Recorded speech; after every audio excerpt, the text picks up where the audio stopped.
या देशामध्ये कोरोनामुळे 10 जणांचा आतापर्यंत मृत्यू झाल्याची माहिती कळते तर 1045 नवीन कोरोना रुग्णांची नोंद झाली आहे। महाराष्ट्रात सर्वाधिक 787 कोरोना रुग्णांची नोंद झाली आहे आणि 5 जणांचा महाराष्ट्रात मृत्यू कोरोनामुळे झालेला आहे। महाराष्ट्रानंतर केरळ आणि गुजरातमध्ये सर्वाधिक रुग्णांची नोंद झाली आहे। जागतिक आरोग्य संघटनेकडून देशभरामध्ये काळजी घेण्याचं आवाहन करण्यात आलेलं आहे। देशात कोरोनामुळे 11 मृत्यू, महाराष्ट्रात सर्वाधिक 5 मृत्यू, देशात 1000च्या वर रुग्ण।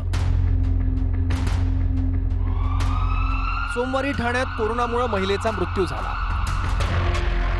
आतापर्यंत ठाण्यात कोरोनामुळे 2 जणांचा मृत्यू झालाय। देशभरात कोरोनामुळे सर्वात जास्त 5 मृत्यू महाराष्ट्रात झाले आहेत।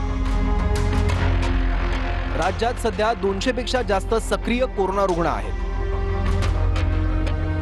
सर्वात जास्त रुग्ण मुंबई, पुणे आणि ठाणे शहरात आहेत। ठाण्यात कोरोनाचे 36 रुग्ण आहेत। देशभरात कोरोना रुग्णसंख्या 1010 वर पोहोचली आहे। गर्दीच्या ठिकाणी मास्क वापरण्याचा सल्ला तज्ञांनी दिला आहे।